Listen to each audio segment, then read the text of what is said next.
नमस्कार, good morning. मैं सनी आपका हार्दिक स्वागत करता हूं कॉम्पिटिशन एकेडमी के ऑनलाइन प्लेटफॉर्म पे। दोस्तों, संडे को एक पेपर हुआ था, मंडी उप निरीक्षक, मंडी इंस्पेक्टर जिसको बोलते हैं, 2026 जो इस साल हुआ है अभी पेपर, सीजी व्यापम के द्वारा लिया गया था। और इसमें मैथ्स के क्वेश्चन का कंप्लीट सॉल्यूशन बच्चे आज इस वीडियो में आपको मिलेगा।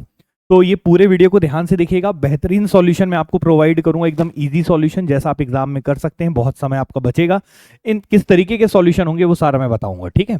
तो यहाँ से एक एक करके क्वेश्चन उठाता हूँ। ये सेट बी का क्वेश्चन मैंने उठाया है, यहाँ पे एग्जाम का नाम भी लिख दिया है मैंने, ठीक है। तो चलिए शुरुआत करते हैं। सबसे पहला क्वेश्चन आपके सामने जो आया था, इसको किस तरीके से डील करेंगे। ये क्वेश्चन आया था समय दूरी चाल का। और जो भी बच्चा proper foundation course maths reasoning का अटेन किया होगा ऑनलाइन में या फिर ऑफलाइन क्लासेस में, तो बच्चे उससे पेपर बहुत तरीके से बना होगा। ये जो नया पैटर्न वाला बोलते हैं, तो उसमें क्वेश्चन पूछने के तरीके थोड़े बहुत बदले हैं, बाकी सब कुछ कंसेप्ट वही है। अगर आपका कंसेप्ट मजबूत है तो कोई भी पैटर्न चेंज हो आपको कोई दिक्कत नहीं। क्वेश्चन सब आसान थे, अभी मैं आपको सब करा के दिखाता हूँ। सबसे पहला क्वेश्चन आपके सामने है, ध्यान से देखिएगा। यहाँ पे क्वेश्चन क्या बोला है, सबसे पहला अगर हम पढ़ें तो राजीव के घर और कॉलेज के बीच की दूरी कितनी दी है, 80 किलोमीटर। तो सबसे पहले क्वेश्चन में हम एक काम करते हैं, सिंपल सा एक छोटा सा डायग्राम बना देते हैं आपके समझने के लिए कि यहाँ पे हमने राजेश का एक घर बना लिया, ठीक है। ये राजेश का क्या है बच्चे, घर है, और ये क्या है बच्चे, कॉलेज है, ठीक है। क्या बोले, राजीव के घर और कॉलेज के बीच की दूरी कितनी दे दी है बच्चे, 80 किलोमीटर। ये क्वेश्चन में गिवन है। कितने किलोमीटर की दूरी है बच्चे, 80 किलोमीटर, ठीक है यहाँ तक। उसके बाद फिर क्या बोला है, एक दिन वह अपने सामान्य समय से 1 घंटा देरी से निकला। एक दिन वो अपने सामान्य समय से कितने घंटे देरी से निकला बच्चे, 1 घंटा देरी से निकला। मतलब जो भी उसको एक्चुअल में निकलना था उससे 1 घंटा लेट हो गया। तो ऑब्वियस ही बात है, अगर कोई व्यक्ति लेट निकलेगा तो लेट पहुंचेगा भी, ये बात भी क्लियर है।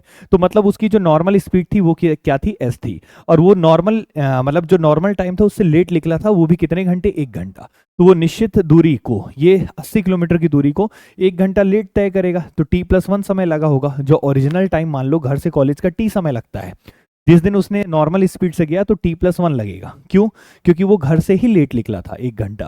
तो 1 घंटा लेट निकलेगा तो 1 घंटा लेट पहुंचेगा, इसलिए 1 घंटा उसको ज्यादा लगा, ठीक है। इसलिए उसने अपनी क्या की, अपनी गति को 4 किलोमीटर प्रति घंटा बढ़ा लिया। इस कारण से उसने अपनी स्पीड को कितना बढ़ा लिया, 4 किलोमीटर प्रति घंटा। तो उसकी नई स्पीड कितनी हो गई है बच्चे, s+4। तो नई स्पीड कितनी हो गई है बच्चे, s+4 हो गई है। 4 किलोमीटर प्रति घंटा उसने बढ़ा दिया। अब स्पीड उसने बढ़ा दी तो वो टाइम पे पहुंच गया, अपने एक्चुअल टाइम पे पहुंच गया। क्वेश्चन में बोला है सामान्य समय पर कॉलेज पहुंच गया, ठीक है। राजीव की बदली हुई गति ज्ञात करना है।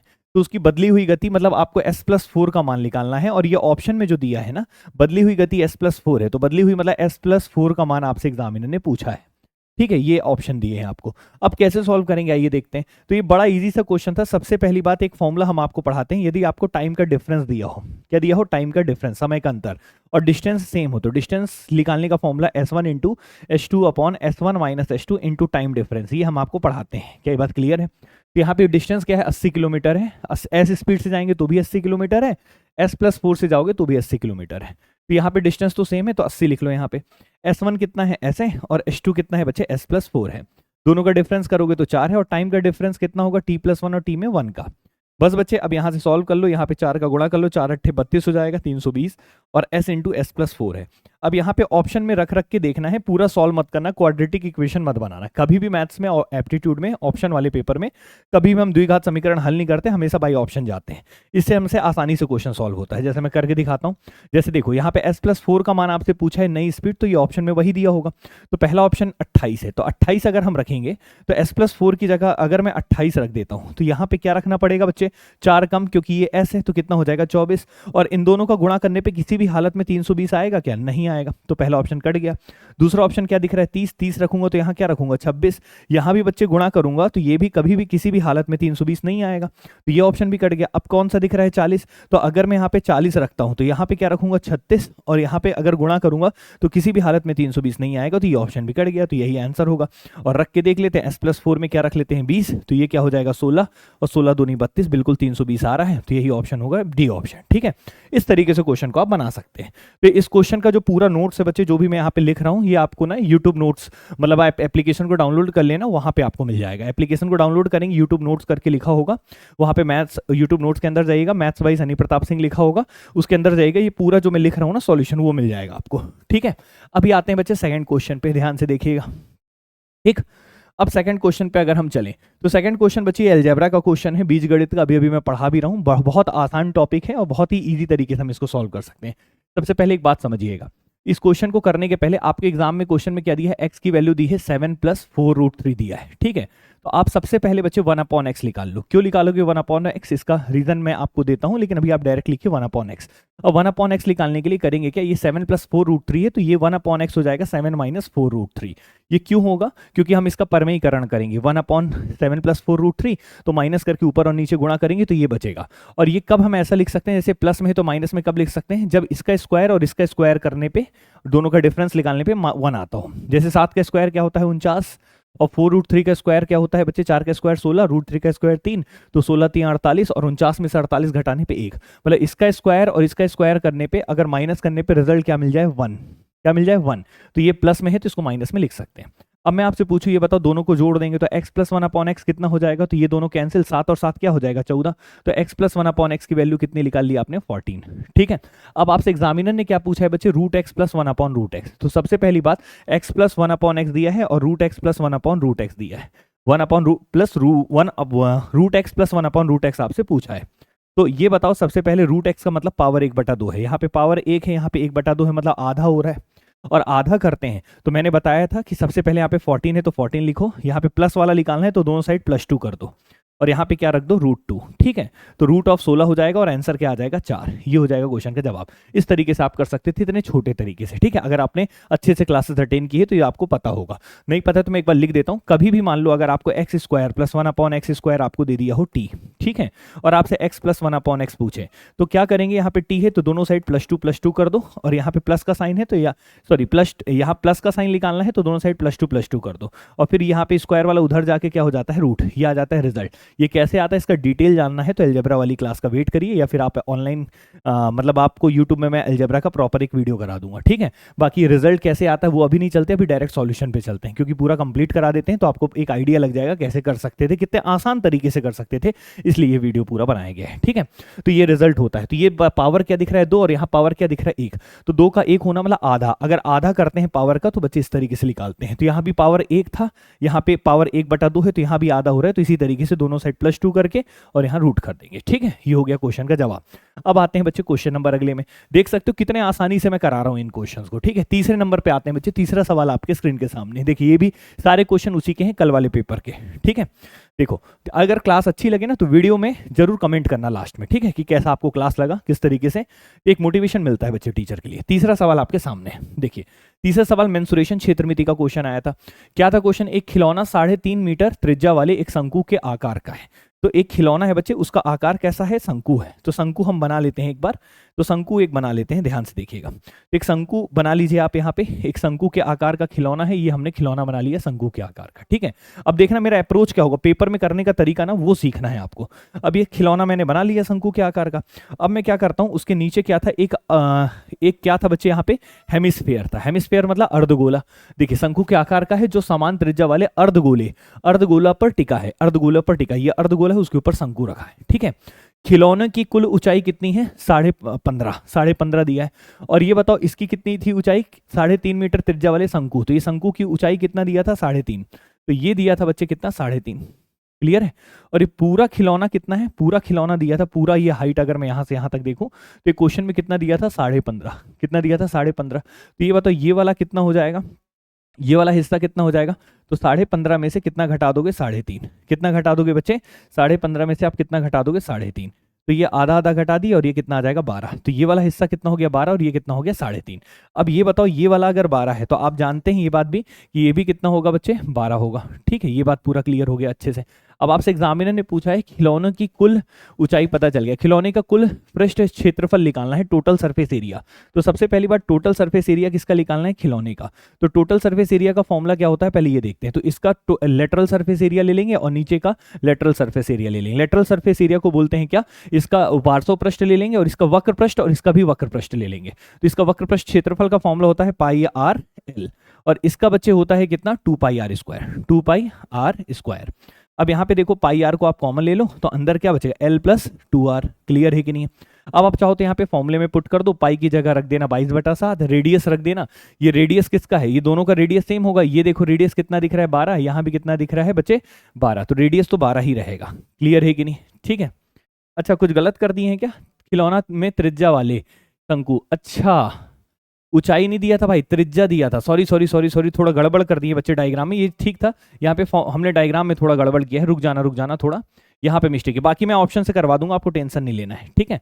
एक बार मैं इसको सही कर दे रहा हूँ, मैंने पढ़ा नहीं क्वेश्चन अच्छे से, ठीक है। देखो ये था, क्या बोला, एक खिलौना 3.5 सेंटीमीटर त्रिज्या वाला शंकु, तो त्रिज्या दिया था, रेडियस दिया था, ये रेडियस दिया है बच्चे 3.5, ये दिया है 3.5, ओके ठीक है। उसके बाद फिर क्या बोला है, शंकु का आकार जो समान त्रिज्या वाले अर्धगोला, अर्धगोला का भी त्रिज्या इतना ही है, अर्धगोला का भी त्रिज्या कितना है, 3.5 है, ठीक है। उसके बाद बोला जिसके खिलौने की कुल ऊंचाई कितना दिया है, 15.5, तो ये खुला खिलौने की पूरी ऊंचाई कितना दिया है, 15.5, बिल्कुल ठीक है। तो ये बताओ ये वाला हाइट कितना हो जाएगा, इस हाइट को निकालने के लिए 15.5 में से कितना घटा देंगे बच्चे, मैंने इसको गलत समझ लिया था, बाकी अब ठीक है, ठीक है। 3.5 घटा दो, 15.5 में 3.5 घटा दो, तो ये वाला हाइट कितना आ जाएगा, 12, अभी ठीक है। तो इसका हाइट, शंकु का हाइट कितना हो गया बच्चे, 12, और ये कितना हो गया, 3.5। अब इसको पूरा सॉल्व कर सकते हैं, ठीक है, लेकिन इसको पूरा सॉल्व करने में आपको समय लगेगा, तो मैं आपको ऑप्शन से करवा देता हूँ, इतना ताम झाम नहीं करना है पेपर में। क्या करना है मैं देखो, सबसे पहली बात, इसको अगर आप सॉल्व करेंगे तो भी बता देंगे, बिना सॉल्व के पहले बताते हैं। यहाँ पे क्या दिख रहा है, पाई, क्या दिख रहा है, पाई, पाई का मान क्या होता है, 22/7, क्या होता है, 22/7। अब रेडियस कितना था ये बताओ, तो रेडियस कितना था, रेडियस कितना था, 3.5 दोनों का, तो दोनों का रेडियस सेम है 3.5, और यहाँ पे एल आपको निकालना पड़ेगा, एल अभी मैं निकालने का तरीका ही बता दूंगा, और 2r है, तो 2 into R, R into 3.5 into 2 कर देंगे, कितना आ जाएगा, 7। इतना पूरा ताम झाम करने की जरूरत नहीं है, लेकिन अब अगर इसको सॉल्व करना चाहोगे तुम, तो तुमको सबसे पहले क्या निकालना पड़ेगा, एल, और एल निकालने का तरीका बता दूंगा। लेकिन आप ये बताओ, ये 7 से कट जाएगा, 7×5 35, ये देखो यहाँ पे किसका मल्टीपल होगा, 22 का, मतलब जो भी आंसर होगा उसमें गुणज किसका है, 22 का, मतलब जो भी आंसर होगा वो 22 से पक्का भाग जाएगा, क्योंकि 22 का मल्टीपल है। और कोई भी संख्या 22 से जाता है तो वो 11 से भी जाएगा, क्योंकि 11 उसका फैक्टर होता है 22 का। तो कोई संख्या अगर 22 से भाग जाता है तो निश्चित तौर पे सर किससे भाग जाएगा, 11 से। तो अब आप ऐसे ऑप्शन को देखो जो 11 से भाग जाता है। 11 का डिविजिबिलिटी का नियम, भाज्यता का नियम हम आपको बताते हैं, एकांतर अंकों को जोड़ देते हैं, जैसे 4 और 2 को जोड़ दिए, कितना हो गया, 6, और ये 1 है, और 6 में से 1 घटा देंगे, कितना आ जाएगा, 5। क्या 11 से जाता है, नहीं।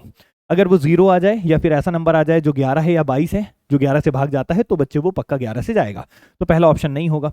यहाँ पे देखो 5 और 1 क्या हो गया, 6, और 4 और 2 क्या हो गया, 6, 6 में से 6 घटा देंगे तो बच्चे कितना आ जाएगा, 0, बिल्कुल 11 से जाता है, तो ये आंसर हो सकता है।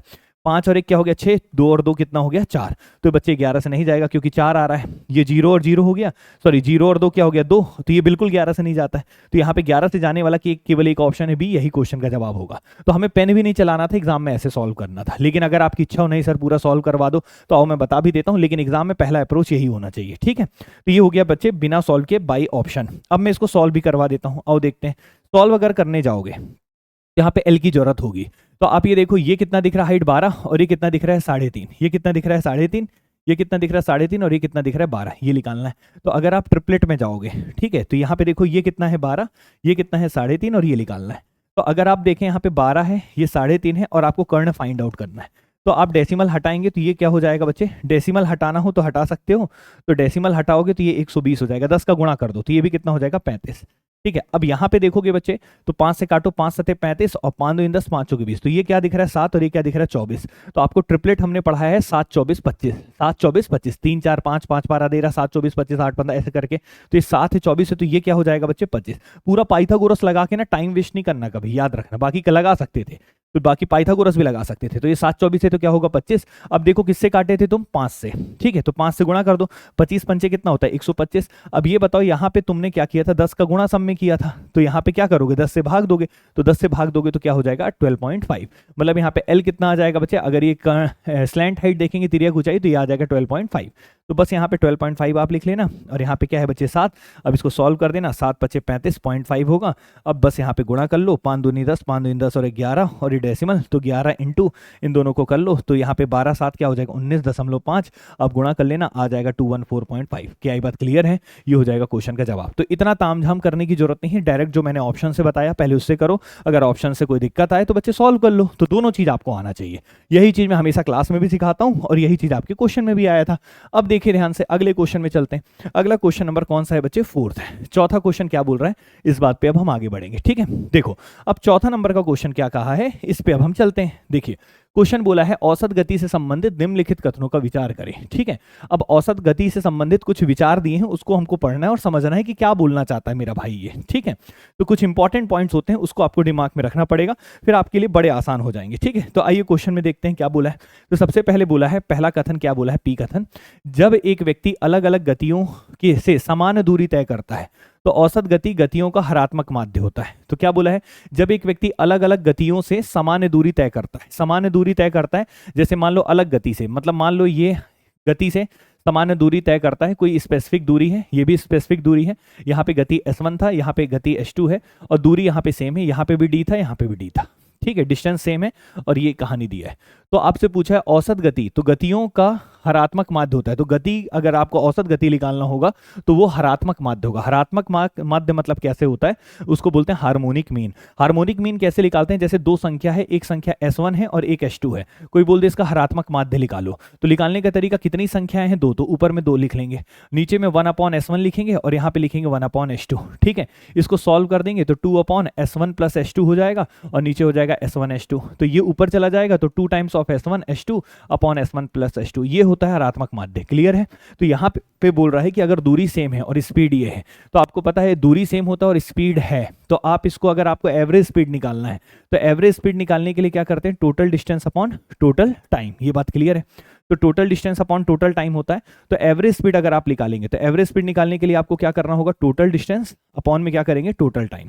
तो टोटल डिस्टेंस कैसे निकालेंगे, डिस्टेंस जाने का d था और मतलब आगे भी डिस्टेंस d ही था, डिस्टेंस सेम था, और टाइम निकालेंगे। टाइम इज इक्वल टू क्या होता है, टाइम इज इक्वल टू होता है distance upon speed, distance upon speed. ये फिर आपको पढ़ाए थे, डिस्टेंस सेम होता है तो एवरेज स्पीड का। बच्चे इतना ताम झाम करने की जरूरत नहीं थी, मैं पूरा डिटेल आपको बताने लग गया, आप चाहते तो डायरेक्ट समझ सकते थे। अगर दूरी सेम होता है और आपको औसत चाल निकालना है, तो एवरेज स्पीड का फॉर्मूला होता है 2 times of S1 S2 upon S1 plus S2। मैं आपको डेरिवेशन बताने लग गया था, बाकी डेरिवेशन से कर सकते थे कि यहाँ पे अगर डेरिवेशन से करते तो कैसे करते, टोटल डिस्टेंस मतलब d प्लस डी हो जाता, और टाइम निकालते, time is equal to distance upon speed है, तो d अपॉन S1 और यहाँ पे d अपॉन S2, पूरा सॉल्व करते ये 2d हो जाता। यहाँ पे नीचे में क्या होता, d को कॉमन ले लेते तो S1 प्लस S2, और नीचे में आ जाता है S1 S2, और ये dd कैंसिल, तो S1 S2 आता, तो इसी के बराबर आ जाता। क्या बात क्लियर, इतना ताम झाम नहीं करना भाई, आपको औसत चाल, अगर दूरी समान हो तो औसत चाल निकालने का फॉर्मूला याद होना चाहिए। क्या होता है, 2 times of S1 S2 upon S1 plus S2, 2 times of XY upon X plus Y जो पढ़ाते हैं, ठीक है, और हरात्मक बात भी है। तो पहला वाला कथन बिल्कुल सही हो जाएगा। आते हैं दूसरे में। दूसरा कथन क्या बोला है, औसत गति हमेशा गतियों का समांतर माध्य होता है। देखिए अब यहाँ पे क्या बोला है, औसत गति जो एवरेज स्पीड होता है गतियों का समांतर, समांतर माध्य क्या है, जैसे मान लो S1 और S2 का समांतर माध्य निकालना है। समांतर माध्य का मतलब होता है बच्चे, दोनों को जोड़कर बटा 2 कर देना है, तो S1 प्लस S2 अपॉन 2। क्या ऐसे औसत गति कभी निकालते हैं, बिल्कुल नहीं निकालते हैं। तो ये तो बच्चे साफ साफ गलत है दूसरा वाला, तो क्यों गलत हो गया, P सही है। जब एक व्यक्ति अलग अलग गतियों से सामान्य समय पर, जब गति औसत गति हमेशा गतियों का समांतर माध्य होता है, तो ये तो गलत था। तीसरा क्या है, जब एक व्यक्ति अलग अलग गतियों से सामान्य समय में अंतराल पर यात्रा करता है तो औसत गतियों का समांतर माध्य होता है। तो ये क्या बोला है कि जब यहाँ पे क्या चीज सेम होता है, गतियों से सामान्य समय में टाइम यहाँ पे सेम होता है, जब टाइम सेम होता है तो उसका एवरेज स्पीड समांतर माध्य होता है। तो ये बिल्कुल सही होता है। अभी मैं फाइनल लिखवा दूंगा, बाकी मैं करके दिखाता हूँ। जब टाइम सेम होगा, क्या सेम होगा, टाइम, तो उसका जो एवरेज स्पीड होता है वो आपका अर्थमेटिक मीन होता है, मतलब दोनों को जोड़कर बटा दो। तो मैं एक बार इसको भी करके दिखा देता हूँ। देखिए जब यहाँ पे समय क्या हो, समान, जब समय समान हो, मतलब जैसे मान लो आप यहाँ पे t समय पे तय कर रहे हैं दूरी, यहाँ भी t समय पे तय कर रहे हैं। क्लियर है। यहाँ पे स्पीड क्या है S1, यहाँ पे स्पीड क्या है S2। क्लियर है। अब डिस्टेंस कैसे निकालेंगे, डिस्टेंस इज इक्वल टू होता है S1 इंटू टी, और यहाँ पे डिस्टेंस क्या होगा S2 into T, distance is equal to speed into time, ठीक है। और औसत चाल निकालते हैं तो कुल दूरी बटा कुल समय, तो दूरी ये हो गया S1t और ये हो गया S2t, और यहाँ पे कुल दूरी हो गया, अपॉन समय लिखेंगे तो 2t हो गया। तो बस बच्चे यहाँ पे अगर देखेंगे t को कॉमन ले लो तो S1 प्लस S2, और यहाँ पे नीचे क्या है 2t, तो टी कैंसिल, तो ये S1 प्लस S2 अपॉन 2। इतना ताम झाम नहीं करना। अब इसको फाइनल रिजल्ट अगर आपको याद होता तो तुरंत हो जाता। तो ये वाला क्या हो जाएगा सही, क्योंकि S1 और S2 का ये क्या हो गया बच्चा, अर्थमेटिक मीन हो गया। अर्थमेटिक मीन मतलब S1 और S2 तो दोनों को जोड़कर जितनी संख्या है उससे डिवाइड कर देते हैं। क्लियर है। तो ये वाला कथन क्या हो जाएगा सही। अब आते हैं अगला क्या बोला है, एस वाला, औसत गति कुल तय की गई दूरी और कुल लगे समय का निर्भर करती है। बिल्कुल सही बात है। जो औसत जो चाल होता है उसका बेसिक फॉर्मूला कुल दूरी बटा कुल समय होता है। तो ये वाला सही है। तो इस हिसाब से कौन सा सही हो गया, पी आर और एस। पी आर और एस कौन सा वाला सही है, इसको अपने को देखना पड़ेगा ऑप्शन में। ठीक है, कौन सा बच्चे, कौन कौन सा सही है, पी आर और एस। तो थोड़ा सा इसमें ऑप्शन में यहाँ पे हो सकता है कि पी आर और एस यही वाला है ना। तो इसमें एक बार देख लेते हैं क्या क्या ऑप्शन दिया था, उसके अनुसार हम यहाँ पे टिक लगा लेंगे। तो कौन सा होना चाहिए, सी ऑप्शन क्या है, पी आर और एस। बिल्कुल ठीक है बच्चे, पी आर और एस। कौन सा है, पी आर और एस। कौन सा ऑप्शन है, सी। सी होगा जवाब। ठीक है, लेकिन इतना तामझाम नहीं। अब मैं आपको एक फाइनल बात बता देता हूँ जो आपके दिमाग में रखना। याद रखिएगा, अगर दूरी सेम हो और औसत चाल निकालते हैं तो हरात्मक माध्य लगता है। याद रखिएगा क्या बच्चे मैंने बोला, इफ डिस्टेंस इज सेम अगर दूरी सेम हो, ठीक है, और एवरेज स्पीड निकालना हो, तो हमेशा हार्मोनिक मीन लगता है, हरात्मक माध्य लगता है, याद रखिएगा। हरात्मक माध्य का फॉर्मूला होता है 2 S1 S2 है स्पीड, और नीचे में S1 + S2, याद रखिएगा। ये पहला पॉइंट। दूसरा पॉइंट, यदि टाइम सेम हो, यदि टाइम क्या हो बच्चे सेम, तो याद रखिएगा औसत चाल निकालने के लिए क्या होता है बच्चे, अर्थमेटिक मीन समांतर माध्य होता है, याद रखिएगा समांतर माध्य, ठीक है, क्योंकि पेपर में इतना थोड़ी डिटेल करोगे।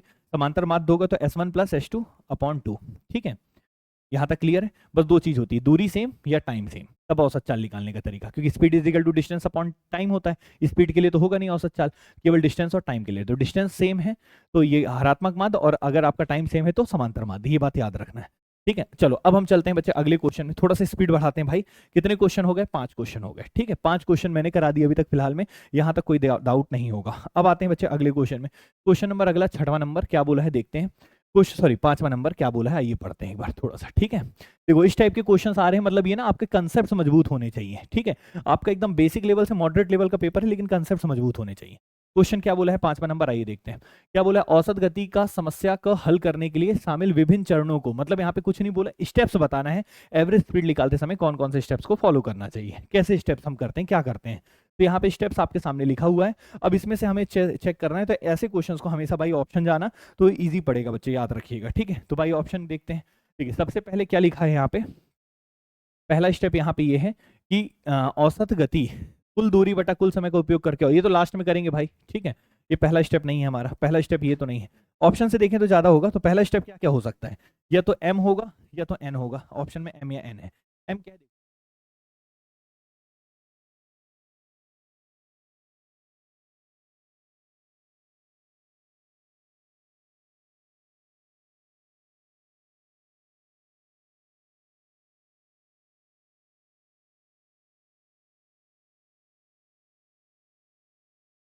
देख लो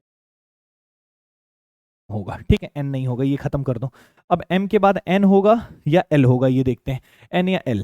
तो फिर बोला है यात्रा के प्रत्येक भाग में गति निर्धारित करें, ठीक है, एक n में ये बोला है। और अगले में क्या बोला है बच्चे, यहाँ पे l नंबर पे t, time is equal to t कहाँ, अभी v तो है ही नहीं हमारे पास, तो बच्चे अभी ये वाला तो अगला स्टेप नहीं होगा, तो दूसरा स्टेप क्या होगा, n होगा।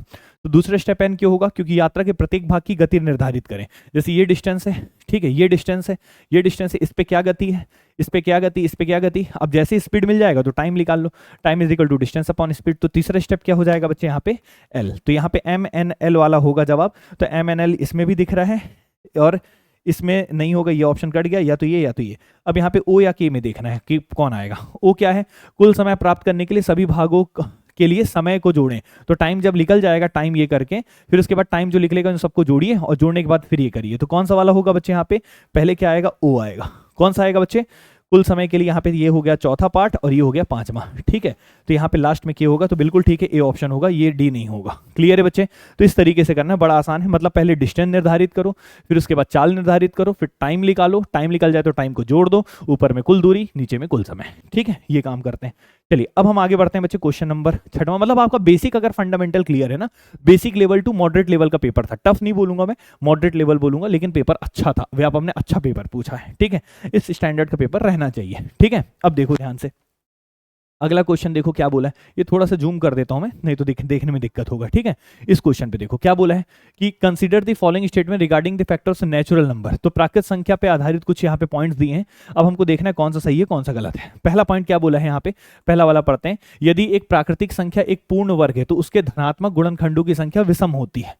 तो बिल्कुल धनात्मक गुणनखंडों की संख्या विषम होगी, बिल्कुल, अगर वो क्या होंगे, एक पूर्ण वर्ग होंगे। कैसे, जैसे मान लो एक प्राकृतिक संख्या n जो है, पूर्ण वर्ग वाला कौन सा है, 4। पूर्ण वर्ग मतलब जो परफेक्ट स्क्वायर हो, मतलब 2 बार गुणा करने पे आता है। तो 4 का तो बिल्कुल होगा बच्चे, ऑड होगा, बिल्कुल प्राकृतिक संख्या पूर्ण वर्ग है, तो उसके धनात्मक गुणनखंड जो होंगे वो विषम होंगे, उनकी संख्या क्या होगी, गुणनखंडों की संख्या क्या होगी, विषम होगी। कैसे, जैसे 4 का मैं गुणनखंड निकालता तो 1 होगा, 2 होगा और खुद 4 होगा, तो ये 2 4 और ये 1, तो संख्याएं कितनी हो गई, 1 2 3, तो टोटल 3 है, मतलब इनकी संख्या कितनी है, विषम है। उसके बाद अगले का देख लेता हूं, n इज इक्वल टू कितना है बच्चे, जैसे मान लो 4 के बाद क्या हो गया, 2 का स्क्वायर 4 था, 3 का स्क्वायर 9, तो 1 हो गया, 3 हो गया 9, तो इसमें भी देखिए संख्याएं कितनी हो गई, विषम। अगले में देखते हैं कौन सा है बच्चे, 25 16 देख लेते हैं, 16 का हो गया 2, 2 है, 1 है फैक्टर, 16 के फैक्टर कौन कौन होते हैं ये देखते हैं पहले गुणनखंड।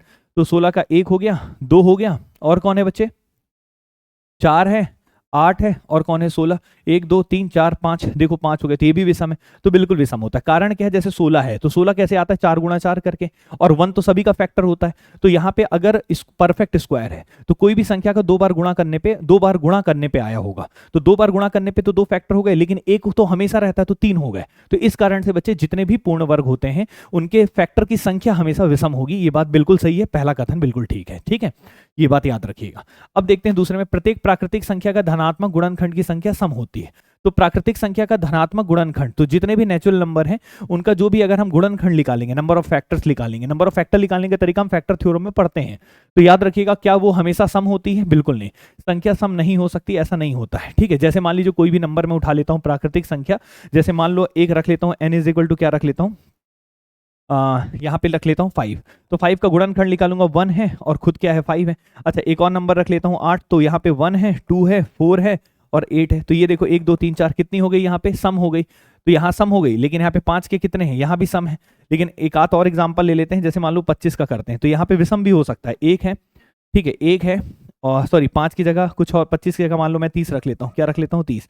तो 1 है, 5 है, 6 है और खुद 15 है, और कौन है बच्चे 30 है। तो ये देखो यहाँ पे कितनी हो गई, 1 2 3 4 5, कितनी हो गई 5। तो ये तो विषम हो गया, जबकि क्या बोल रहा है, सम होती है संख्या, नहीं भैया, विषम भी होती है सम भी होती है, दोनों है। तो ये वाला क्या हो गया, गलत हो गया। अगले में देखिए क्या बोला है, n is equal to P की पावर a1 p2 की पावर a2 ऐसे करके दिया हुआ है। ठीक है, अब यहाँ पे क्या बोला है, तो a1 plus a2 plus a3 ak plus 1, जहाँ p1 p2 p3 क्या है, अभाज्य संख्या है। तो ये कहना चाहता है कि अगर p1 p2 p3 क्या है बच्चे, अभाज्य संख्या है, और यहाँ पे उसके पावर में a1 a2 a3 दिया है, तो अगर मुझे नंबर ऑफ फैक्टर निकालना हो तो बच्चे ये काम करते हैं, a1 प्लस 1 बिल्कुल ठीक है, क्योंकि हम आपको पढ़ाते हैं कि अगर कोई संख्या है, मान लीजिए यहाँ पे p1 है, ये प्राइम नंबर है, ये दूसरा प्राइम नंबर p2 है, और इसका पावर क्या है x है, और इसका क्या है y है। अगर p1 p2 अगर आपका क्या हुआ, अभाज्य गुणनखंड हुआ, और आपको नंबर ऑफ फैक्टर निकालना हुआ, गुणनखंडों की संख्या, तो आप x का 1 बढ़ाते हैं और y का 1 बढ़ाते हैं और इनका गुणा कर देते हैं, यही आता है। तो यही चीज बोला है बच्चे कि यहाँ पे p1 p2 p3 क्या प्राइम है, और उसके पावर में a1 a2 a3 दिया है, तो उसका प्लस वन करके गुणा कर देंगे, तो यहाँ पे आपका क्या आ जाएगा बच्चे, गुणनखंडों की संख्या आ जाएगा। तो बिल्कुल ठीक है ये वाला, ये तो पढ़ाते हैं फैक्टर थ्योरम में, फॉर्मूला पढ़ाते हैं। चौथा नंबर क्या बोले, एक प्राकृतिक संख्या की ठीक धनात्मक पूर्णांक यदि केवल एक अभाज्य गुणनखंड है। क्या बोला, एक प्राकृतिक संख्या के ठीक 2 धनात्मक गुणनखंड होते हैं, ये तो यदि और केवल कुछ थोड़ा सा गड़बड़ लिखा है, ठीक है, एक प्राकृतिक संख्या के ठीक 2 गुणनफल होते हैं, एक तो वो खुद और एक तो एक। तो यहाँ पे लिखना तो थोड़ा गलत लिख दिया है, या तो एक 1 और खुद, 1 और खुद ये कहना चाहता था। इंग्लिश में देख लेते हैं, a natural number has exactly 2 positive factor, 1 and only itself होगा, itself एंड ओनली 1। ठीक है, उसमें सही है, इसमें थोड़ा सा टाइपिंग मिस्टेक है, तो ये वाला भी सही होगा। ठीक है, अभाज्य संख्या की केवल 2 गुणनखंड होते हैं, एक तो एक और दूसरा खुद। ठीक है, तो वो होते हैं अभाज्य संख्या, ये बात जानते हैं। तो कौन कौन सा सही हो गया, पी आर और एस। तो पी आर एस कौन सा वाला ऑप्शन दे रहा है बच्चे, यहाँ पे सी ऑप्शन दे रहा है, तो यही जवाब होगा। ठीक है, इस तरीके से आप कर सकते थे। तो अब बढ़ते हैं बच्चे नेक्स्ट क्वेश्चन में। अगला क्वेश्चन आपके साथ, अगला क्वेश्चन नंबर कौन सा दिया है, 7वां नंबर। अब देखते करना है। अब देखो ये क्वेश्चन भी बड़ा आसान में से एक था, कैसे करेंगे आइए देखते। असर्शन रीजन वाला क्वेश्चन है, निर्देश पढ़िएगा। यहाँ पे निर्देश क्या पढ़ा है और उसका पहला कथन देखिए। ठीक है, करेक्ट स्टेटमेंट आपको तय करना है। पहले असर्शन पढ़ते हैं, कथन। एक वाहन यात्रा का पहला 1/3 भाग 10 किलोमीटर की गति से, दूसरा 1/3 20 की गति से, और तीसरा 1/3 भाग कितने की गति से, 60 की गति से तय करता है। ठीक है, तो यात्रा की पूरी औसत गति 18 किलोमीटर प्रति घंटे होगा। तो आइए देखते हैं। तो सबसे पहली बात, हम कुल दूरी कितना मान लेते हैं, यहाँ पे बटा 3 दिख रहा है, बटा 3 बटन, तो ऐसा दूरी मानना जो 3 से भाग चला जाए, और 60 में किससे भाग चला जाए, 60 से।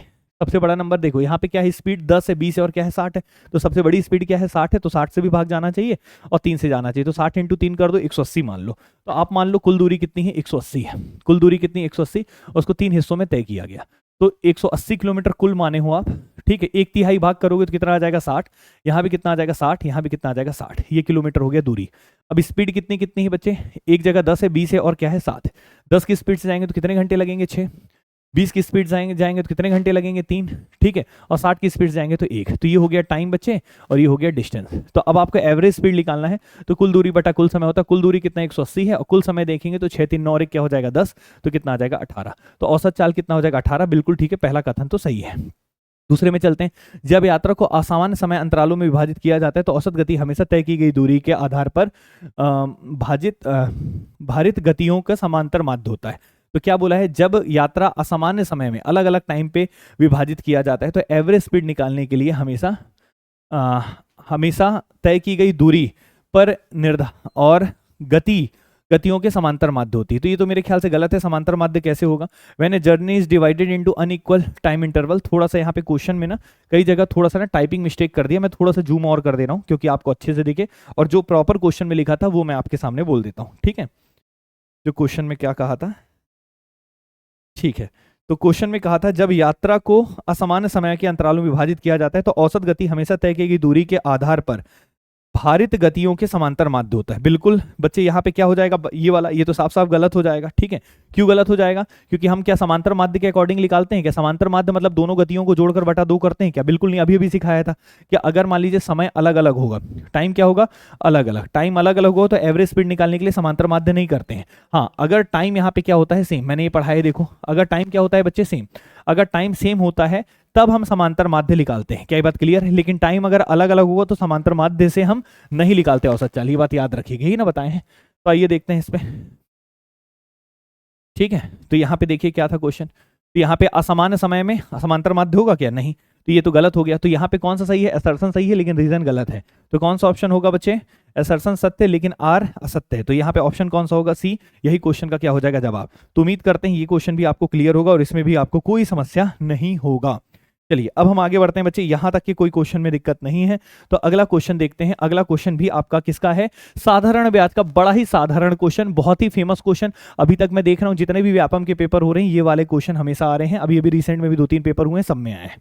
क्या है देखिएगा, क्वेश्चन क्या बोला है एक बार पढ़ते हैं कि कोई धनराशि एक निश्चित ब्याज दर पर 5 वर्षों में, टाइम दे दिया है 5 वर्ष, स्वयं का 8/5 गुना हो जाता है, एन दे दिया है 8/5 टाइम्स, ठीक है। तो प्रति वर्ष ब्याज की दर ज्ञात करना है, आर निकालना है। तो साधारण ब्याज में एक फॉर्मूला हम पढ़ाते हैं, R T is equal to 100 of n-1। ये बात शायद आपको याद होगा, R T is equal to 100 of n-1। तो आर की जगह क्या रख देंगे बच्चे, यहाँ पे आर निकालना है और टाइम कितना है बच्चे 5, और 100 लिख लेंगे, n-1 8/5 -1 कर दीजिएगा। तो बस इसको सॉल्व कर लीजिए। तो यहाँ पे क्या हो गया, 5 से काट देंगे कितना आ जाएगा 20। तो r इज इक्वल टू कितना हो जाएगा 20, और ये 8 में से 5 घटा देंगे 3 बटे में 5, 5 चौके 20 और 4 3 क्या हो जाएगा 12। यही क्वेश्चन का जवाब हो जाएगा। ये फॉर्मूला याद कर लेना, बहुत इंपॉर्टेंट है। और ये कैसे आता है क्या आता है हम आपको क्लास में पूरा डिटेल में बताते हैं। अभी तो हम सीधा सॉल्व करते हैं। चलिए बच्चे 9वें क्वेश्चन में चलते हैं। अगला क्वेश्चन आपके सामने, ध्यान से देखिएगा। यदि 10 ग्रीटिंग कार्ड का क्रय मूल्य 8 ग्रीटिंग कार्डों के विक्रय मूल्य के बराबर है। बड़ा आसान क्वेश्चन, लाभ और हानि का। 10 ग्रीटिंग कार्ड का कॉस्ट प्राइस, 10 ग्रीटिंग कार्ड का कॉस्ट प्राइस जो है वो किसके बराबर है, 8 ग्रीटिंग कार्ड के सेलिंग प्राइस के बराबर है, ठीक है। तो लाभ या हानि बताना है। तो सीधा सा सीपी और एसपी का रेशियो निकाल लो, सीपी के नीचे एसपी को बुला लो, और 8 के नीचे क्या आ जाएगा 10। तो 8 रुपए का सामान है, 10 में बेच रहे हो, खरीदी कितना है 8 है, और बेच कितने में रहे हो 10 में, तो प्रॉफिट कितने का हो रहा है 2 का। तो प्रॉफिट का परसेंट निकालना है, तो आपको दिख रहा है 2 का प्रॉफिट, कितने में प्रॉफिट हो रहा है बच्चे 8 में, और परसेंट निकालने के लिए गुणा क्या करेंगे 100। तो 2 चौके 8 होगा और 4 कितने हो जाएगा 25, तो 25% का प्रॉफिट हो जाएगा। ये हो जाएगा क्वेश्चन का जवाब। तो बड़े आसान क्वेश्चन, ये तो हल्के एकदम क्वेश्चन है, पुराने वाले ही क्वेश्चन है जो एग्जाम में हमेशा क्लास नोट्स में हमेशा मिल जाएंगे। जितने भी क्वेश्चन है बच्चे मैक्सिमम क्वेश्चन आपको मिल जाएंगे, ठीक है।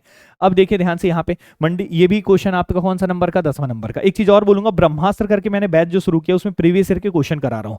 तो उसका डेली हर 2 दिन 3 दिन में एक वीडियो आता है। अभी मैंने रेशियो का अपलोड किया है, तो उसको देखकर आप पूरे प्रीवियस ईयर 2019 से लेकर 25 तक के सारे कवर कर लीजिएगा।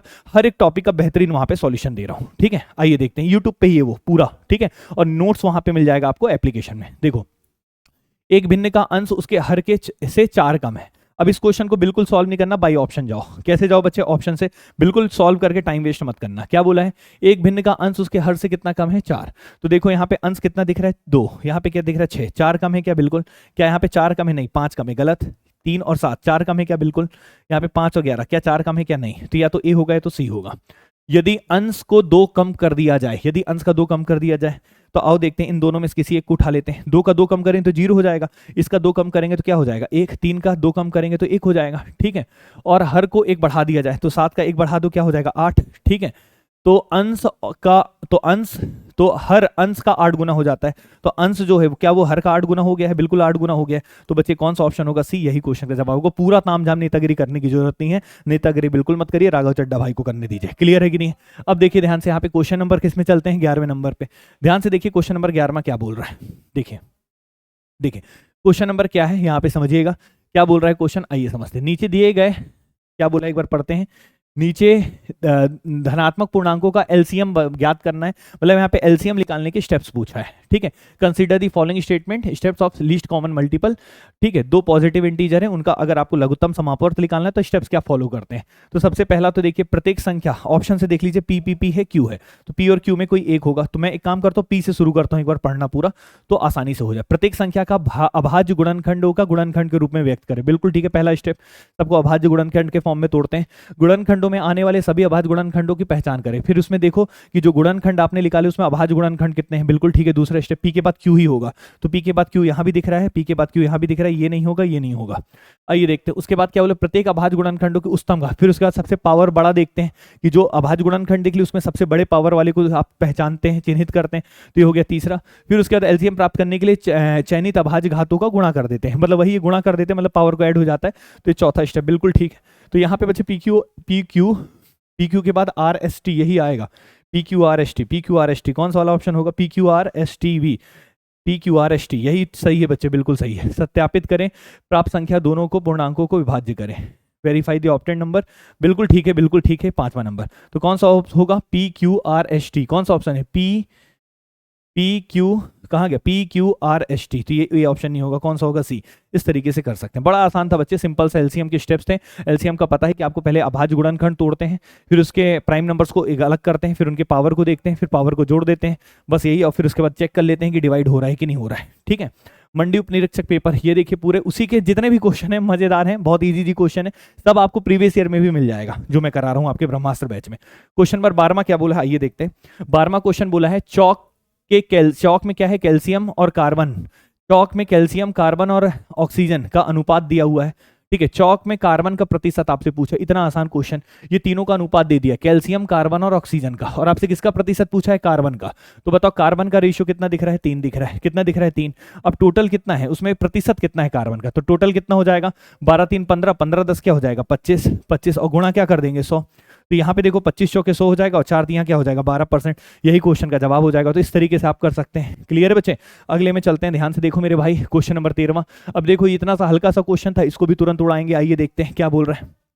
देखो यहाँ पे क्या बोला है, सबसे पहली बात गोले का आयतन। गोले का आयतन जिसको नहीं पता उसको बहुत मार पड़ेगी। गोले का आयतन आपको पता होना चाहिए, 4/3 पाई आर क्यूब होता है बच्चे। क्लियर है कि नहीं? तो ये बताओ ए का क्या हो जाएगा? फोर्थ, ए का फोर्थ सब जगह है। क्लियर है?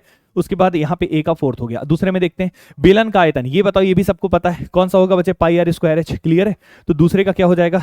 बी का क्या हो जाएगा? थर्ड।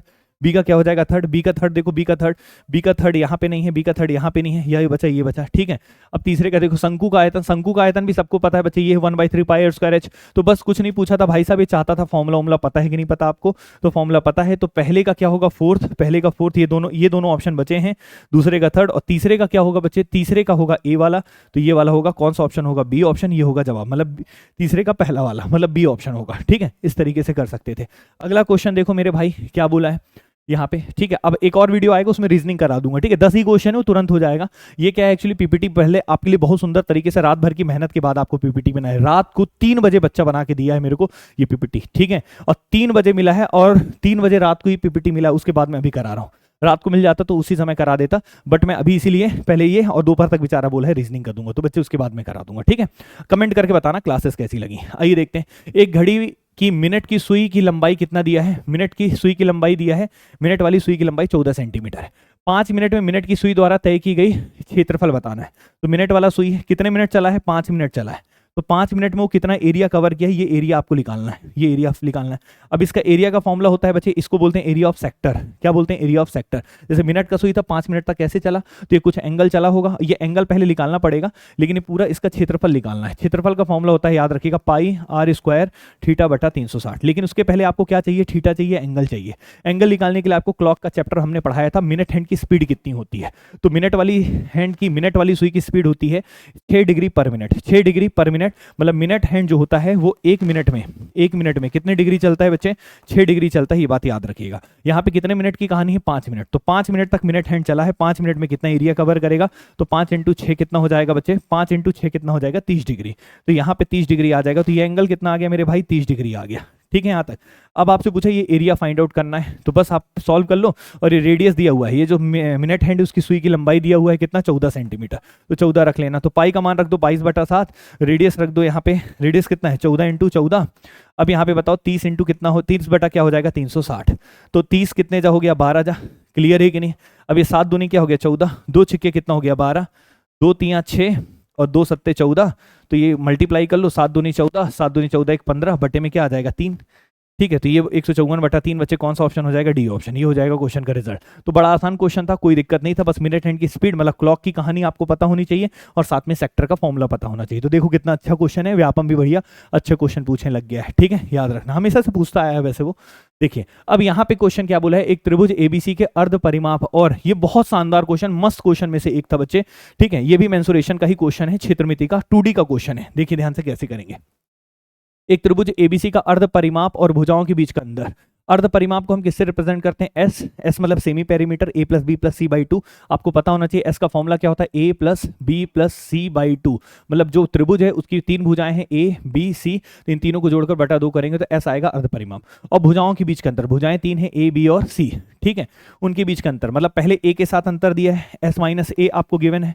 एस माइनस ए कितना दिया है? 8 दिया है। एस माइनस बी कितना दिया है बच्चे? 7 दिया है। एस माइनस सी कितना दिया है बच्चे? 5 दिया है। ठीक है, और आपसे पूछा त्रिभुज का क्षेत्रफल ज्ञात करें, तो आपको एरिया ऑफ ट्राइंगल का हीरोज फॉर्मूला शायद पता होगा। तो हीरोज फॉर्मूला होता है under root of S, S minus A, S minus B और एस माइनस सी। बात ये क्लियर है? अब देखो एस माइनस ए तो आपको दिया हुआ है कितना है? 8 है। एस माइनस बी आपको दिया हुआ है 7 है। एस माइनस सी कितना दिया हुआ है? 5 है। अब कमी किसकी है? एस की। अब एस निकालना है, एस निकालकर पुट कर दोगे तो सॉल्व हो जाएगा। तो आओ एस निकालते हैं। एस कैसे निकालेंगे सवाल उठता है। एस निकालने के लिए हम तीनों को ऐड कर देते हैं। तीनों को ऐड करेंगे तो क्या हो जाएगा? S plus S plus S क्या हो जाएगा? 3s और माइनस ए प्लस बी प्लस सी। और ये क्या हो जाएगा बच्चे? 7 8 15, 15 5 क्या हो जाएगा? 20। अब ये बताओ यहाँ पे a प्लस बी प्लस सी बराबर क्या हो जाएगा? यहाँ पे तिर्यक गुणा होगा तो 2s हो जाएगा। तो 3s minus 2s is equal to 20। तो s बराबर क्या आ जाएगा? 20। तो अर्ध परिमाप की वैल्यू 20 मिल गई और 20 को मैं यहाँ पुट कर दूंगा। बस सॉल्व कर लेता हूँ, क्वेश्चन का जवाब आ जाएगा। तो देखो ध्यान से, इसको सॉल्व करने के लिए पहले पूरा गुणा उड़ा मत कर देना, इसको बल्कि तोड़ा करो। ठीक है, जैसे यहाँ पे 20 है तो 5 इंटू 4 लिख सकते हैं, 8 को 4 इंटू 2 लिख सकते हैं, 7 को 7, 5 को 5। ये बताओ 4 कितनी बार दिख रहा है? 2 बार। तो रूट के बाहर 2 बार, 1 4 आ जाएगा। अब ये बताओ यहाँ पे 5 कितनी बार दिख रहा है? 2 बार। तो 5 भी बाहर आ जाएगा। 7 दूनी क्या हो जाएगा? 14, रूट के अंदर 14 रहेगा। 4 पंचे 20, 20 रूट 14, 20 रूट 14। कौन सा ऑप्शन है मेरे भाई? B option. ऐसे क्वेश्चन का जवाब हो जाएगा। तो ये क्वेश्चन भी आपसे हो गया होगा। ठीक है, अगले सवाल में चलते हैं। क्वेश्चन नंबर कौन सा बच्चे? 16वां नंबर। अब 16वां नंबर क्या बोल रहा है इस बात पे अब हम आगे बढ़ेंगे। देखिए ध्यान से क्या बोल रहा है। तो क्वेश्चन नंबर 16वां जो है बच्चे बहुत शानदार क्वेश्चन है। ये लीनियर इक्वेशन का क्वेश्चन है। जब आपको क्वाड्रेटिक इक्वेशन हम पढ़ाते हैं तो उसी वक्त लीनियर इक्वेशन भी आपको पढ़ाते हैं। और ये बहुत इंपॉर्टेंट टॉपिक है और ये आपको पता होना चाहिए, बहुत बार एग्जाम में आ रही है, सभी व्यापम के पेपर में आ रहा है। तो अभी आने वाले शिक्षक भर्ती या एसआई का पेपर दोगे तो उसके लिए भी प्रिपेयर रहना। ठीक है, अब देखो एक चीज होता है, 3 कहानी होती है। ठीक है, इसको ध्यान से समझ लेना। जैसे एक होता है A X plus B Y is equal to A X plus B Y is equal to C1 है, A1x B1x ये। और एक होता है A2x दूसरा समीकरण, ये B2y is equal to C2 है। तो सबसे पहली कहानी, अगर A1 upon A2 is equal to B1 upon B2 is equal to C1 upon C2, अगर ये तीनों मान लो बराबर हो गए, A1 upon A2 is equal to B1 upon B2 is equal to C1 upon C2, अगर ये तीनों बराबर हो गए बच्चे तो इस बात को दिमाग में रख लेना, ये कौन सा सॉल्यूशन होता है? यहाँ पे इनफाइनाइट सॉल्यूशन होता है। क्या होता है बच्चे? इनफाइनाइट सॉल्यूशन, अनंत हल होते हैं, अनंत हल। इनफाइनाइट सॉल्यूशन मतलब उसके एक नहीं बहुत सारे अनगिनत हल होंगे। क्लियर है? और ऐसे सॉल्यूशन को हम कंसिस्टेंट बोलते हैं। क्या बोलते हैं? कंसिस्टेंट। ठीक है, लेकिन अगर मान लो A1 upon A2 is equal to B1 upon B2 is not equal to C1 upon C2 है मान लो। ठीक है, तो इसका होता है नो सॉल्यूशन, कोई हल नहीं होता इसका हल ही नहीं निकलता, क्योंकि दोनों लाइन क्या होती है? समांतर होती है। इनफाइनाइट सॉल्यूशन में एक के ऊपर एक लाइन होती है, एक के ऊपर एक, तो इसलिए अनंत सॉल्यूशन, एक के ऊपर एक कट कर रही तो बहुत सारे। अब A1 upon A2 is not equal to B1 upon B2 है अगर, ठीक है, तो याद रखना इसमें होता है यूनिक सॉल्यूशन। यूनिक सॉल्यूशन मतलब दो लाइनें एक दूसरे को कट कर रही हैं एक बिंदु पे, यूनिक मतलब एक सॉल्यूशन, और ऐसे को हम कंसिस्टेंट बोलते हैं। कंसिस्टेंट दो चीजों को बोला जाता है, एक तो अनंत को, अगर एक के ऊपर एक लाइन है तो बहुत सारे हल लिख लेंगे, लेकिन दोनों लाइन एक ही पॉइंट पे एक ही बिंदु पे कट कर रहे हैं तो एक हल, और एक के ऊपर एक लाइन है तो बहुत बार कट कर रहा, अनंत बार कट कर रहा है इसलिए अनंत हल, और दोनों अगर पैरेलल हैं तो कोई हल नहीं। ठीक है, तो कट करते हैं तो एक हल, और अगर मान लो एक के ऊपर एक है तो अनंत हल, और नहीं कट कर रहे हैं पैरेलल जा रहे हैं तो कोई सॉल्यूशन नहीं है, मतलब कोई हल नहीं है, और जो इसका हल निकलता है उसी को कंसिस्टेंट बोलते हैं। अब देखिए इस क्वेश्चन को सॉल्व करते हैं, बड़ा मस्त क्वेश्चन है, आइए देखते हैं। सबसे पहले क्या बोला है देखो 2x + 3y = 7 है और ये दिया हुआ है। पहले समीकरण में हम चलते हैं, तो पहले समीकरण में चलेंगे तो 2 अपॉन क्या हो जाएगा बच्चे 4, ये a1 है और ये a2 है, और यहाँ पे क्या हो जाएगा 3/6 के हो जाएगा, के है ध्यान से देखना, और यहाँ पे क्या है बच्चे 7 क्या हो जाएगा 14। तो ये बताओ यहाँ पे 1/2 1/2 1/2, तो k का मान क्या होना चाहिए 1 होगा, k का मान केवल 1 होगा, और k का मान 1 होगा, और ये कैसा सॉल्यूशन हो जाएगा बराबर होगा तो क्या हो जाएगा अनंत हल, अनंत हो जाएंगे मतलब इनफाइनाइट सॉल्यूशन। तो यहाँ पे बोला k के सभी मानों के लिए नहीं, k केवल एक मान के लिए इसकी प्रणाली अनंत समाधान देंगे, बिल्कुल ठीक है। तो मतलब a का कौन सा होगा सेकंड वाला होगा, तो a का सेकंड वाला किस में दिख रहा है, यहाँ दिख रहा है और यहाँ दिख रहा है, बाकी ये दो खत्म हो गए, क्लियर है ना। अब देखो यहाँ पे b का या तो तीसरा होगा या तो b का चौथा, b वाला देखते हैं।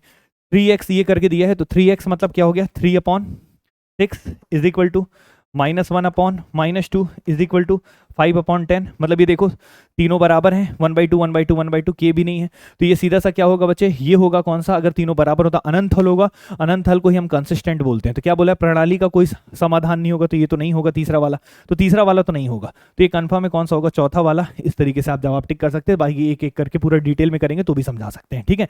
तो ये हो गया जवाब। क्यों बी का तीसरा नहीं होगा, क्योंकि ये इसका नो सॉल्यूशन, कोई समाधान नहीं, समाधान होगा और वो भी कौन सा होगा अनंत समाधान होंगे, प्रणाली हमेशा मतलब क्या होगा ऑलवेज कंसिस्टेंट, बिल्कुल ठीक है, ये वाला बिल्कुल ठीक है, तो ये इसके साथ जुड़ेगा, तो ये बी के साथ चौथा यही वाला है, तो डी ऑप्शन हो जाएगा, ठीक है। इस तरीके से कर सकते हैं। अगले सवाल में चलते हैं मेरे भाई, ध्यान से देखिएगा, क्वेश्चन नंबर कौन सा 17 नंबर क्या बोला है, आइए देखते हैं। देखो वह सबसे छोटी संभावित संख्या क्या है जिसे 18, 35, 42 से विभाजित करने पे क्रमशः, तो ऐसा छोटा नंबर आपको फाइंड करना है जिसको अगर आप 18 से 35 से 42 से या फिर 42 से विभाजित करते हैं तो कितना कितना शेष बचता है बच्चे, यहाँ पे 2 बचता है, इससे 19 और यहाँ पे 26। इसको पूरा डिटेल से सॉल्व कर सकते हैं, डिटेल से करते तो इसको माइनस करते, सॉरी इसका डिफरेंस देखते, पहले एलसीएम लेते फिर डिफरेंस को घटा देते, इतना तामझाम नहीं करना, मैं आपको सिखा रहा हूँ ध्यान से देखो, मैं हमेशा ऑप्शन से करने के लिए पहली प्राथमिकता देता हूँ, अगर नहीं हुआ तो सॉल्व कर लेते हैं, हमें दोनों आना चाहिए। तो कोई संख्या n है उसको अगर हम 18 से भाग देंगे तो कितना शेष बचना चाहिए 2, तो एक संख्या n है इसको अगर 18 से भाग देते हैं तो शेष कितना बचना चाहिए 2, तो 18, कोई संख्या अगर 18 से भाग जाता है तो वो पक्का 9 से भी भाग जाएगा, ठीक है, क्योंकि 18 का फैक्टर होता है 9, तो मतलब 18 से भाग देने पर अगर ये 2 शेषफल देता है तो 9 से भाग देंगे तो भी कितना देगा 2, क्योंकि 2 छोटा है तो 2 ही देगा शेषफल। अगर किसी संख्या को 18 से भाग देता हूं शेषफल 2 देता है तो 9 से भी भाग दूंगा तो शेषफल 2 ही देगा, क्योंकि 2 शेषफल क्या है छोटा है, इस टेक्निक को याद रखना। तो अब ऐसे ऑप्शन को ढूंढना है जहां पे 9 से भाग देने पे शेषफल 2 बचता है, और 9 का भाज्यता का नियम पता है आपको कि संख्या के अंकों का योग 9 से जाना चाहिए, तो आओ जोड़ लो, तो 9 से 9 खत्म, 8 5 कितना होता है 13, 13 को 9 से भाग देंगे तो बिल्कुल 2 नहीं बचेगा बल्कि 4 बचेगा, ठीक है। यहाँ पे जोड़ लो 6 2 8 हो गया 8, तो यहाँ पे तो 8 बच रहा है, यहाँ पे 6 1 7 7 4 क्या हो गया 11, 9 1 9 2 बच रहा है, तो यही आंसर होगा। 6 3 9 तो पूरा 9 चला गया, 9 से यहाँ पे 2 बचना चाहिए, तो इसको 9 से भाग देंगे तो 2 बचेगा, मतलब यही आंसर होगा। तो पूरा हल करने की जरूरत नहीं है, अगर पूरा हल करना था तो आप पहले क्या करते एलसीएम निकालते किसका 18 का 35 का और 42 का, फिर आप एक चीज देखते सबका डिफरेंस कितने कितने का है 16 16 का है, आप यहाँ पे क्या कर देते 16 माइनस। लेकिन इतना तामझाम बच्चे क्यों करोगे जब मैंने आपको इतनी टेक्निक सिखाई है, और इस चीजों के लिए हमेशा मेरे को फॉलो करते रहो, और यूट्यूब में भी इनकी क्लासेस अलग से जो प्रीवियस ईयर कराऊंगा तो उसमें सब सिखाऊंगा। तो ब्रह्मास्त्र बैच चल रहा है मेरा, उसको आप बढ़िया से पढ़ते जाइएगा। अगले क्वेश्चन में चलते हैं बच्चे 18वां क्वेश्चन, अब आखिरी के 2 ही क्वेश्चन बचे हैं, ठीक है। देखिए यहाँ पे क्या बोला 2 घन जिसके प्रत्येक आयतन क्या है बच्चे 64 है, तो यहाँ पे घन का आयतन दे दिया है, वॉल्यूम दे दिया है, घन का क्या दे दिया है वॉल्यूम, और वॉल्यूम घन का फॉर्मूला होता है a क्यूब, और a क्यूब बराबर कितना दिया है 64, तो भुजा कितना आ जाएगा बच्चे 4, कितना आ जाएगा 4। इनके सिर को जोड़ा जाता है तो 2 घनों को जोड़ा जाता है, देखो कितने घन को जोड़ा गया है 2 घनों को, ठीक है, तो 2 घनों को जोड़ा गया है बच्चे, ठीक है, ऐसे करके जोड़ा गया है, 2 घनों को जोड़ा गया है, समझ रहे हो ना, 2 घनों को जोड़ा जाता है, तो परिणामी घनाभ का क्षेत्रफल बताना है, क्षेत्रफल बताना है, वो भी कौन सा पृष्ठ क्षेत्रफल। तो टोटल सरफेस एरिया का फॉर्मूला क्या होता है घनाभ का, तो 2 times of LB + BH + HL ये होता है, ठीक है। तो बिल्कुल ये घनाभ बन भी गया ना, ये तो देखो घनाभ बन भी गया है, क्लियर है सभी को। तो यहाँ पे 2 घन को आप जोड़ेंगे तो ये घनाभ बन जाएगा। थोड़ा सा सुंदर डायग्राम नहीं बना पाया भाई, क्योंकि इतना अभी थोड़ा सा ना, अभी क्लासेस भी है ना ऑफलाइन की, इसलिए थोड़ा सा मेरे पास समय कम रहता है। ठीक है, यहाँ तक क्लियर है। तो ये बताओ एक भुजा कितना निकाल ली हो आप, कितना है 4 है, तो ये 4 है, तो ये भी 4 होगा, तो ये पूरा कितना हो जाएगा 4 4, बताओ लंबाई कितना हो जाएगा बच्चे 8। ठीक है, उसके बाद यहाँ पे चौड़ाई तो 4 ही रहेगा और ऊंचाई भी 4 रहेगा, तो चौड़ाई भी 4, ऊंचाई भी कितना 4, तो बस यहाँ पे पुट कर देना, आंसर आ जाएगा। तो पुट कर लो, 2 टाइम्स ऑफ एल बी करेंगे, 8 चौके कितना हो जाएगा 32, फिर क्या हो जाएगा बी एच, 4 चौके 16, एच एल 8 चौके 32, क्लियर है, 32 32 64, 64 में कितना जोड़ देना है 16, तो 6 4 10, 8 80, 80 दूनी 160, तो आंसर आ जाएगा 160। क्या ये बात क्लियर है? इस तरीके से मेरे भाई कर सकते हैं। ठीक है, बड़ा आसान क्वेश्चन था। एक अगला क्वेश्चन आपके सामने, ध्यान से देखिए, ये भी बड़ा आसान क्वेश्चन में से एक है, देखिएगा ये भी क्षेत्रमिति का ही क्वेश्चन है। ठीक है, तो क्षेत्रमिति के मतलब एडवांस मैथ्स के प्रॉपर क्वेश्चन आ रहे हैं। ठीक है, अब देखो यहाँ पे क्या बोला है, volume of rain of cylindrical rain gauge, मतलब क्या है कि मान लीजिए एक बेलनाकार में वर्षा वापी वाले क्वेश्चन होते हैं, एप्लीकेशन बेस्ड क्वेश्चन कराता हूँ 3D में। तो अगर मान लीजिए बेलन के आकार का उसमें वर्षा गिरता है, तो उसको मापन के लिए वॉल्यूम का जो फॉर्मूला होता है वो कौन सा करते हैं बच्चे, बेलन का आकार का वॉल्यूम का फॉर्मूला क्या होता है, पाई आर स्क्वायर एच। तो ये कन्फर्म है, ए का क्या हो जाएगा 4th, तो ये क्या हो जाएगा 4th। क्या ये बात क्लियर है? ए का 4th किस में दिख रहा है, सभी में दिख रहा है, तो ये ऑप्शन से थोड़ा सा देखना आप, तो ए का 4th सभी में दिख रहा है, तो यहाँ पे तो कोई दिक्कत हुआ नहीं। आते हैं बच्चे, क्या बोले, पृथ्वी का कुल सतह क्षेत्रफल, तो टोटल सरफेस एरिया ऑफ पृथ्वी। तो वैसे तो हमें पता है कि पृथ्वी का शेप दूसरा होता है, लेकिन हम स्फीयर मान के चलेंगे, और टोटल सरफेस एरिया का फॉर्मूला क्या होता है 4 पाई आर स्क्वायर। क्लियर है? तो इसका हो जाएगा पहला, तो बी का पहला कहाँ दिख रहा है, बी का पहला यहाँ दिख रहा है, तो यही ऑप्शन होगा। तो ऑप्शन क्या हो जाएगा डी, ये हो जाएगा क्वेश्चन का जवाब। तो उम्मीद करता हूँ ये क्वेश्चन भी आपको क्लियर होगा, इसमें भी आपको कोई दिक्कत आपको नहीं आया होगा। बच्चे यहाँ तक क्लियर है? तो यहाँ पे कौन सा ऑप्शन हो जाएगा डी। अब हम चलते हैं बच्चे अगले क्वेश्चन में, अगला और आखिरी क्वेश्चन बच्चे, इसके साथ ही कंप्लीट करता हूँ पूरा, और उसके बाद रीजनिंग का एक ले लूंगा, दोपहर तक आ जाएगा पीडीएफ, तो उसमें करा दूंगा। तो आप लोग कमेंट करके बताना क्लास कैसी लगी, और आप ब्रह्मास्त्र बैच को जरूर ज्वाइन करिए, जो मैं यहाँ पे करा रहा हूँ यूट्यूब में, बिल्कुल फ्री है। प्रीवियस ईयर के क्वेश्चंस करा रहा हूँ 19 से लेकर 25 तक के, कुछ पिछले क्वेश्चन भी ले रहा हूँ जो इंपॉर्टेंट है। ठीक है, देखिए क्या बोला है यहाँ पे, यदि एक दर्जन दर्पण वाले, मतलब एक दर्जन दर्पण वाले एक गत्ता गिराया जाता, मतलब दर्पण रखा हुआ है, मिरर रखा हुआ, उसमें एक दर्जन है, पूरा गत्ता है, वो गिर गया, तो निम्नलिखित में से कौन सा टूट गया दर्पणों को और बिना टूट गए दर्पणों का अनुपात में होगा। तो टूटे हुए दर्पण और बिना टूटे दर्पण का अनुपात नहीं हो सकता, ये पूछा है। तो कितना है टोटल, कितने थे, एक दर्जन मतलब 12 मिरर थे, टोटल मिरर कितने हैं 12, और उसको ब्रेक हो गया तो एक हो गया जो नहीं टूटा, और एक तो वो हो गया जो टूट गया, तो इनका अनुपात क्या नहीं हो सकता, ये सवाल है। तो 2 और 1 टोटल जोड़ो, तो 2 और 1 कितना हो गया 3, और टोटल मिरर कितने 12, तो 12 3 का मल्टीपल होता है, तो ये तो हो सकता है। 3 और 1 कितना हो गया 4, ये भी हो सकता है। अगर 3 और 1 को जोड़ेंगे 4, तो ये 12 4 हिस्सों में बिल्कुल टूट जाएगा, बट जाएगा। 3 और 2 क्या होता है 5, अब 12 5 हिस्सों में नहीं बटेगा, 12 5 से भाग नहीं जाता, तो यही नहीं हो सकता, यही आंसर होगा। और 1 और 1 क्या हो गया 2, तो 2 भी 12 भी 2 हिस्सों में बढ़ जाएगा, लेकिन तो यहाँ पे कौन सा वाला होगा, जो नहीं टूट सकता है, मतलब इस तरीके से नहीं हो सकता है, तो उनका रेशियो क्या होगा 3:2। 3:2 एक ऐसा रेशियो है जिनको जोड़ने पे 5 आता है, और 5 12 का मल्टीपल नहीं है, 5 12 को भाग नहीं दे पाता। ठीक है, बाकी सब दे देते हैं, तो बाकी हो जाएंगे, लेकिन ये नहीं होता। तो कौन क्या बोला है, यदि एक दर्जन दर्पण रखा था, 12 मिरर रखे थे एक बॉक्स में, तो वो अगर टूटेगा, मतलब नीचे गिर गया, तो एक तो टूटेगा और कुछ बच जाएगा, तो दोनों का रेशियो क्या क्या नहीं हो सकता, कौन सा नहीं हो सकता, तो कौन सा नहीं हो सकता, सी ऑप्शन, क्योंकि 3 और 2 क्या होता है 5, और टोटल मिरर कितने हैं 12, तो 12 को 5 हिस्सों में हम बांट ही नहीं सकते। क्लियर है कि नहीं? ठीक है, तो ये हो गया क्वेश्चन का जवाब। इस तरीके से मैथ्स का पूरा कंप्लीट हो गया, उम्मीद करता हूं बढ़िया तरीके से आपको समझ में आएगा। तो आज के लिए इतना ही रखते हैं, मिलते हैं बच्चे ब्रह्मास्त्र बैच में, उस पर मैं आपको अगला टॉपिक परसेंटेज कराने वाला हूं। ये मंडी इंस्पेक्टर का पूरा सॉल्यूशन करा दिया हूं। अगर आपको क्लास अच्छी लगी हो तो जरूर कमेंट करके बताइएगा, और अधिक से अधिक लोगों तक शेयर करिएगा। मिलते हैं बच्चे नेक्स्ट क्लास में, तब तक के लिए थैंक यू सो मच। जय हिंद, जय भारत, जय छत्तीसगढ़।